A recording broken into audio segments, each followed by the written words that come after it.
புனித தாமஸ் அக்வைனஸ் சொல்லுகிறார், I have learned more from the meditation of the cross of Jesus than reading from the books. நான் புத்தகங்களிலிருந்து படித்தவற்றை விட சிலுவையை தியானத்திலிருந்து அதிகம் கற்றுக்கொண்டேன். ஆண்டவன் இயேசுவில் அன்பார்ந்தவர்களே, இன்று நாங்கள் புனித வெள்ளியை நினைவு கூறுகிறோம். இன்றைய வழிபாட்டை நாங்கள் எடுத்து பார்க்கின்ற பொழுது இன்று திருப்பலி ஒப்புக் கொடுக்கப்படுவதில்லை. இன்று திரு அவை இயேசுவுடைய மரணத்தை தியானிக்கின்றது. ஆகவே இன்றைய வழிபாடு 3 பகுதிகளை கொண்டிருக்கின்ற. முதலாவதாக இந்த இயேசுடைய சிலுவை மரணம் என்பதை பற்றிய வாசகங்களை நாங்கள் வாசித்து இறைவார்த்தை பகுதியாக முதலாவது பகுதியை நாங்கள் தியானிக்கிறோம். இரண்டாவதாக இயேசுடைய சிலுவையை நாங்கள் முத்தி செய்கிறோம். மூன்றாவதாக மக்களுக்கு நற்கருணை கொடுக்கப்படுகிறது. ஆகவே இந்த 3ஐயும் வைத்து இன்றைக்கு ஒரு தியானத்தை நாங்கள் மேற்கொள்ள அழைக்கப்படுகிறோம். த நியூ லீடர் என்கின்ற மாதம் 2 முறை வெளிவருகின்ற ஆங்கில இதழில் அருட்தந்தை யோ மென்னாரின் எழுதிய பேரபிள்ஸ் ஃபார் டுடே என்ற தொடரில் ஒரு அழகான செய்தியை அவர் குறிப்பிடுகின்றார். சில ஆண்டுகளுக்கு முன்பாக திருவண்ணாமலை மாவட்டத்தில் இருக்கின்ற ஒரு குக்கிராமத்தில் வறுமையாக இருந்த ஒரு மாணவி ராஜலக்ஷ்மி படித்து வந்தார். அவருடைய பெற்றோர்கள் காட்டிலே வேலை செய்து கொண்டிருந்தார்கள். ஒரு முறை காட்டில் வேலை செய்து கொண்டிருந்த தன்னுடைய தந்தைக்கு சைக்கிளில் சாப்பாடு கொண்டு போகின்ற வழியிலே வேகமாக வந்த லொரியொன்று அவள் மீது மோதி அவளுடைய கால்கள் இரண்டும் அந்த இடத்திலேயே முறிந்து விடுகின்றன. அது மாத்திரமல்லாமல் அவள் உடல் முழுவதும் பலத்த காயங்கள் ஏற்பட்டு உயிருக்கு ஆபத்தான நிலையில் இருந்தார்.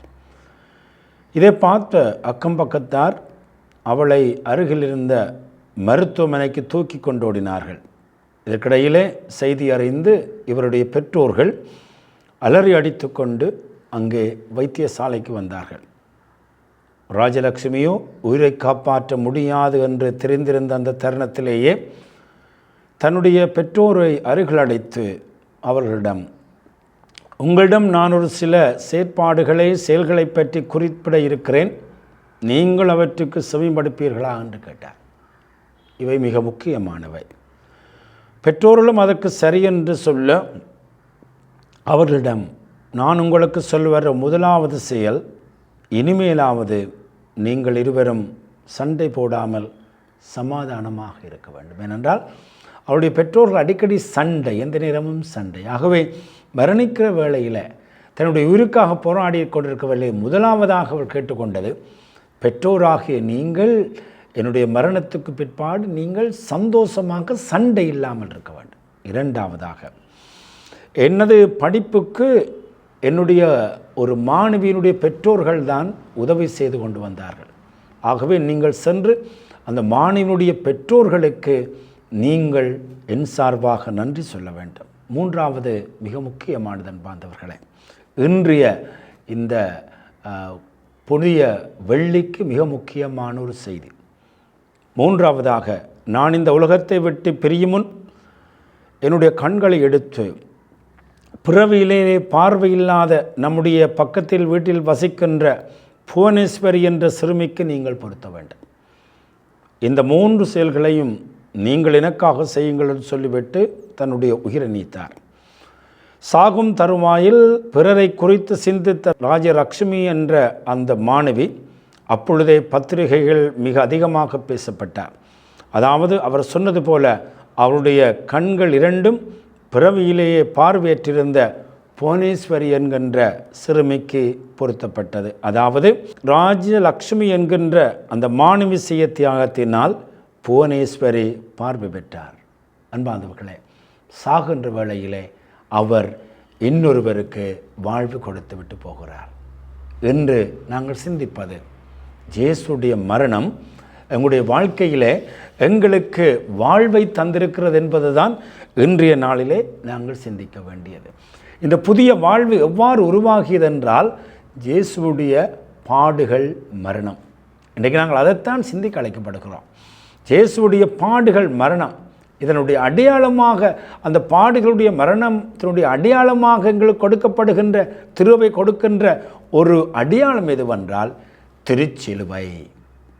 திருச்சிலுவையிலே எங்களுக்கு வாழ்வு கொண்டது. எப்படி அந்த ராஜலக்ஷ்மி தன்னுடைய வாழ்க்கையிலே மரணத்தின் பொழுது இன்னொருவரை சிந்தித்து அந்த வாழ்வை அந்த பிள்ளைக்கு கொடுத்தாரோ, அதை இந்த உலகத்திலே நாங்கள் பார்க்கக்கூடியதாக இருக்கு. அதைவிட உன்னதமாக இயேசு தன்னுடைய அந்த மரண வேளையிலே எங்களுக்கு மீட்பை தந்திருக்கிறார், புதிய வாழ்வை தந்திருக்கிறார். நாங்கள் விடுதலை பெற்றவர்களாக இருக்கிறோம். அதற்கு இறைவன் தந்திருக்கின்ற ஒரு மிக சிறந்த அடையாளம் சிலுவை. ஆகவே தான் இன்றைக்கு வழிபாட்டிலே ஒரு மிக முக்கியமான பகுதி சிலுவையை முத்தி செய்தார். திருச்சிலுவை மரம் இதோ, இதிலே தான் தொங்கியது உலகத்தின் இரட்சணியம் என்று நாங்கள் உலகம் பூராகவும் இன்று பறைசாற்றி கொண்டிருக்கிறோம். ஆகவே தான் இந்த திருச்சிலுவையை பற்றிய ஒரு தியானம் இன்று எங்களுக்கு தேவைப்படுகிறது. டொனால்ட் டி என்கின்ற ஒருவர் சொல்லுகிறார், you cannot understand Christ without understanding the cross. ஒரு அழகான ஒரு இறையியல் தத்துவம். அதாவது சிலுவையை புரிந்து கொள்ளாமல் இயேசுவை புரிந்து கொள்ள முடியாது. இன்றைக்கு நாங்கள் இந்த சிலுவை மரணத்திலே தான் இயேசுடைய முழுமையை நாங்கள் புரிந்து கொள்கிறோம். ஏனென்றால் அவருடைய சிந்தனைகளின்படி சாதாரணமாக சிலுவை இல்லாமல் நாங்கள் அவரை பார்க்கிற பொழுது அவர் நல்ல ஆசிரியர், எல்லா இடம் சென்று அவர் இந்த போதித்து கொண்டு வந்தார். அவர் நல்ல ஒரு இறைவாக்கினர், நல்ல ஒரு போதகர், புதுமைகளை செய்கின்ற ஒருவர் என்று நாங்கள் புரிந்து கொள்கிறோம். ஆனால் சிலுவை தான் அவருடைய முழுமையை எங்களுக்கு தருகிறது. சிலுவையிலே தான் அவர் ஒரு இரட்சகர் என்று நாங்கள் புரிந்து கொள்கிறோம். சிலுவையிலே தான் அவர் மனுக்குலத்திற்காக தன்னுடைய வாழ்க்கையை அர்ப்பணித்த, துன்பப்படுகின்ற இறைவன், துன்புறுகின்ற ஊழியன் என்று நாங்கள் எங்கே கண்டுகொள்கிறோம் என்றால் சிலுவையிலே தான். ஆகவே தான் சிலுவையை நாங்கள் பார்க்கிற பொழுதுதான் இயேசுடைய முழுமையை புரிந்து கொள்ள வேண்டும் என்று அவர் சொல்லுகிறார். சிலுவை இல்லாமல் அவர் ஒரு பாராட்டப்படக்கூடிய ஒருவர் என்று தான் நாங்கள் சிந்திக்கிறோம். ஆகவே தான் சிலுவையிலே தான் அவரை நாங்கள் முற்றுமுழுதாக நாங்கள் புரிந்து கொள்கிறோம். ஏனென்றால் சிலுவைதான் பாவத்தையும் மீட்பையும் எங்களுக்கு வெளிப்படுத்துகிறார். சிலுவையிலே தான் பாவத்தினுடைய தீவிரம் எங்களுக்கு தெரிகிறது. பாவம் எவ்வளவு அகோரம் என்பது எங்களுக்கு தெரிகிறது. நாங்கள் செய்கிற ஒவ்வொரு பாவங்களுடைய பயங்கரம் எங்கே தெரிகிறது என்றால் அந்த சிலுவையிலே தான் தெரிகிறது. அந்த சிலுவை தான் எங்களுக்கு சொல்லுகிறது இந்த பாவத்தினுடைய விலை என்ன என்பதை காட்டுகிறது. நாங்கள் செய்கின்ற இந்த பாவங்களுக்கு இறைவன் கொடுத்த விலை என்ன விலை என்பதை அந்த சிலுவை எங்களுக்கு காட்டுகிறது. இந்த சிலுவை தான் சீடத்துவத்தினுடைய பாதை எங்களுக்கு காட்டுகிறது. சீடத்துவம் என்பது ஒரு எளிமையான வாழ்க்கை அல்ல. சீடத்துவம் என்பது ஒரு சிலுவையின் வழி என்பதை இந்த சிலுவை எங்களுக்கு காட்டுகிறது. ஆகவே தான் இயேசு நமக்கு சொல்லுகிறார், என்னை பின் செல்ல விரும்புகின்றவன் தன்னுடைய சிலுவையை சுமந்து கொண்டு என்னை பின்தட்டும். சாதாரணமாக நாங்கள் பின்தொடர முடியாது. இந்த உலகத்திலே வாழ்ந்த புனிதர்கள் எல்லோரும் தங்களுடைய சிலுவைகளை ஒவ்வொரு நாளும் சுமத்து கொண்டு அவர்கள் இயேசுவை பின்பற்றி இருக்கிறார்கள். ஆகவே தான் சிலுவை தான் இந்த சீடத்துவத்தினுடைய அந்த விலையை எங்களுக்கு காட்டுகிறது. ஆகவே தான் அன்பார்ந்தவர்களை, சிலுவையை இன்று நாங்கள் ஆழமாக சிந்திக்க வேண்டியவர்களாக இருக்கிறோம். இரண்டாவதாக புனித அகஸ்டின் சொல்லுகிறார், God has one son on earth without sin, not without suffering. God had one son on earth without sin, but not without suffering. ஆழமாக அந்த உண்மை எங்களுக்கு புரிகிறது. இந்த பூமியிலே இறைவனுக்கு ஒரு மகன் இருந்தார். அவர் பாவமற்றவர், ஆனால் துன்பமற்றவர். அன்பார்ந்தவர்களை, பாவமற்றவராக பிறந்த அந்த இயேசு இன்று பாவங்களுக்காக துன்பப்படுகிறார். அன்றைய வாசகங்கள் தெளிவாக சொல்லுகிறார், அவர் மறுக்கப்பட்டார், துரோகம் செய்யப்பட்டார், அவமானப்பட்டார், சிலுவையிலே அறையப்பட்டார்.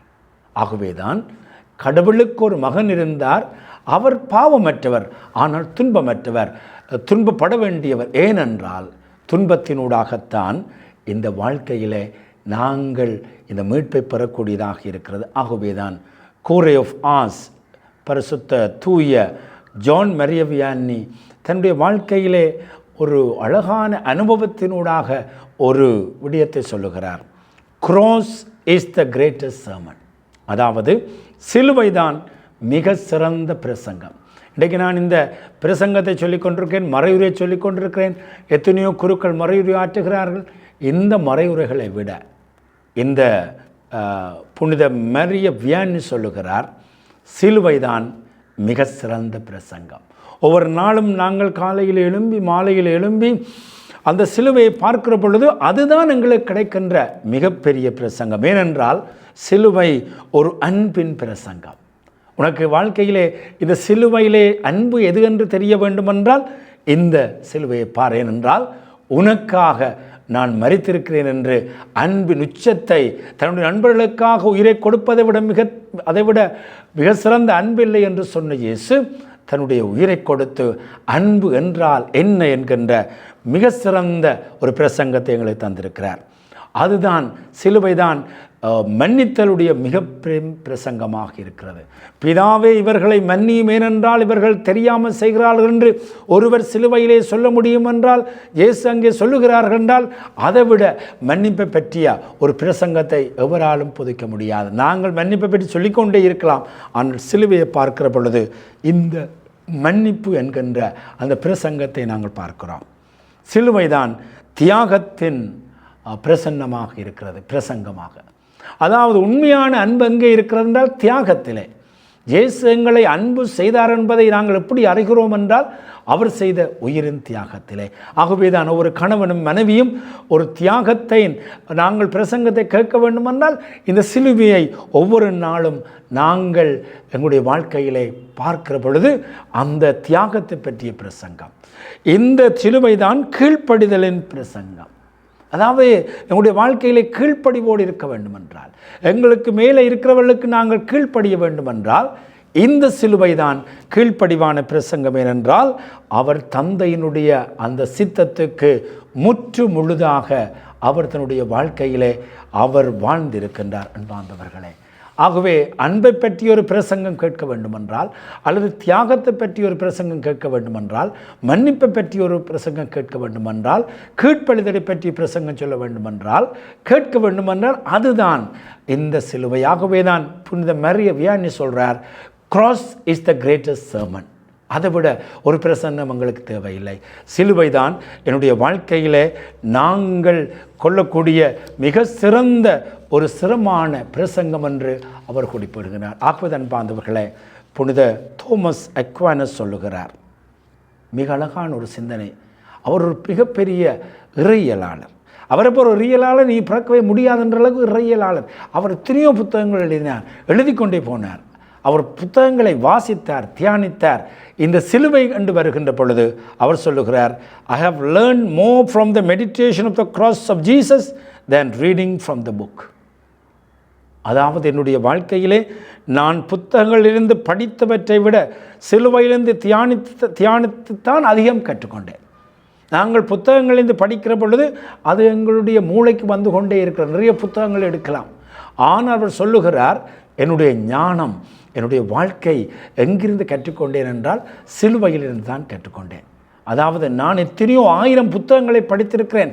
அந்த புத்தகங்களிலிருந்து படித்ததை விட இயேசுடைய சிலுவைக்கு முன்னால் இருந்து அந்த தியானம் செய்கிற பொழுது, அந்த சிலுவையை பார்க்கிற பொழுது, ஒவ்வொரு நாளும் அந்த சிலுவைக்கு முன்னால் இருந்து அந்த சிலுவையை பார்க்கிற பொழுது நான் புத்தகங்களிலிருந்து படித்ததை விட அதிகம் பெற்றிருக்கின்றேன் என்று சொல்லுகிறார். ஆகவே தான் அன்பார்ந்தவர்களே, இன்றைக்கு நாங்கள் கேட்கக்கூடிய ஒரு பெரிய பிரசங்கம் இப்போ நான் சொல்கிற பிரசங்கம் அல்ல, இந்த சிலுவை எங்களுக்கு சொல்லுகின்ற மறையுரையாக இருக்கிறது. ஆகவே தான் இன்றைய நாளிலே நாங்கள் சிலுவையை முத்தி செய்கிற பொழுது இந்த அழகான சிந்தனைகளை மனதிலே வைத்துக்கொண்டு எங்களுடைய வாழ்க்கையிலே மையமாக இருப்பது சிலுவை என்பதை புரிந்து கொள்வோம். அன்னை திரேசாள் சொல்லுவாள், ஒவ்வொரு வருடமும் அந்த புனித வெள்ளிக்கிழமையிலே நான் இந்த சிலுவையை முத்தி செய்கிற பொழுது அதிலே எனக்கு கிடைக்கின்ற அருள் என்னென்னு சொன்னால், அடுத்த ஆண்டு முழுவதும் நான் சந்திக்க போகின்ற சிலுவைகளை சுமப்பதற்கு எனக்கு ஒரு அழகான உருவாக்கத்தை கொடுக்கிறது, அழகான ஞானத்தை கொடுக்கிறது, அந்த சிலுவையை சுமக்கக்கூடிய அருளை கொடுக்கிறது. ஏனென்றால்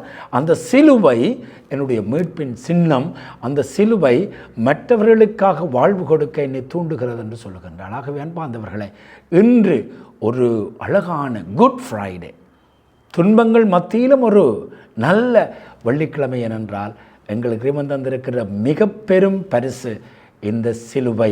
இந்த சிலுவையை முத்தி செய்கிற பொழுது இந்த சிந்தனைகள் எங்களுடைய வாழ்வைக்குள்ளே வரட்டுக்கும். சிலுவையிலே வந்த அன்பு, தியாகம், மன்னிப்பு, கீழ்ப்படிவு, அந்த சீடத்துவம் எங்களுடைய வாழ்க்கைக்குள்ளே வருகிற பொழுது இன்றைய நாள் அர்த்தமாகும்.